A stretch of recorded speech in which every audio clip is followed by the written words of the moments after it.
Digital বাংলাদেশের পর এবার স্মার্ট বাংলাদেশের পথে আরও এক ধাপ এগিয়ে যাচ্ছে আমাদের কৃষিখাত। দেশের মেরুদণ্ড কৃষক, আর কৃষকদের জন্য আসছে এবার বড় সুখবর। পহেলা বৈশাখ থেকেই দেশের কৃষকদের হাতে উঠতে যাচ্ছে স্মার্ট কৃষক কার্ড। এই একটি কার্ডই বদলে দিতে পারে কৃষকদের ভাগ্যের চাকা। আজকের ভিডিওতে আমরা জানবো কিভাবে পাবেন এই কার্ড আর কি কি সুবিধায় বা থাকছে এতে।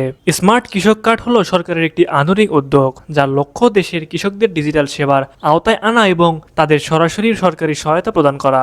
এই কার্ড পাওয়ার জন্য কৃষকদের কিছু প্রয়োজনীয় তথ্য জমা দিতে হবে। এর মধ্যে রয়েছে জাতীয় পরিচয়পত্রের ফটোকপি, পাসপোর্ট সাইজের ছবি, একটি সক্রিয় মোবাইল নম্বর, জমির মালিকানার দলিল বা ভাগে চাষ করলে তার প্রমাণপত্র এবং ব্যাংক অথবা mobile financial service account number.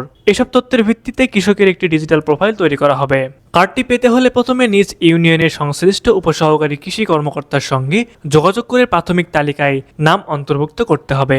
এরপর প্রকল্প চালু হলে নির্ধারিত ফর্ম পূরণ করে নিবন্ধন সম্পন্ন করতে হবে, যা অনেক ক্ষেত্রে অনলাইনেও করা যাবে।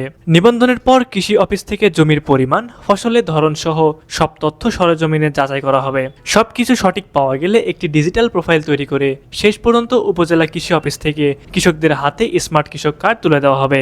সরকার এ বিষয়ে বিশেষভাবে সতর্ক করেছে যে এই কার্ড সম্পূর্ণ বিনামূল্যে প্রদান করা হবে, তাই কোনো ব্যক্তি বা প্রতিষ্ঠানের সঙ্গে অর্থ লেনদেন না করার জন্য সবাইকে সতর্ক থাকতে হবে।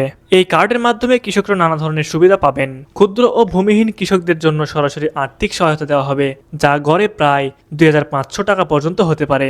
এছাড়া সার, বীজ ও অন্যান্য কৃষক উপকরণ ভর্তুকি মূল্যে সরাসরি পাওয়া যাবে। কৃষকদের জন্য সহজ শর্তে প্রায় 10,000 টাকা পর্যন্ত কৃষি ঋণের ব্যবস্থাও থাকবে। পাশাপাশি আবহাওয়া, বাজার দর এবং ফসলের রোগবালাই সম্পর্কে বিশেষজ্ঞদের কাছ থেকে ডিজিটাল পরামর্শ নেওয়ার সুযোগ তৈরি হবে। স্মার্ট কৃষক কার্ড চালুর ফলে কৃষিখাতে একটি নতুন দিগন্ত উন্মোচিত হবে। এতে কৃষকরা সরাসরি সরকারি সেবার সঙ্গে যুক্ত হবেন, দুর্নীতি ও মধ্যবর্তী প্রভাব কমবে এবং পুরো কৃষি ব্যবস্থায় আরও আধুনিক, স্বচ্ছ ও কার্যকর হয়ে উঠবে।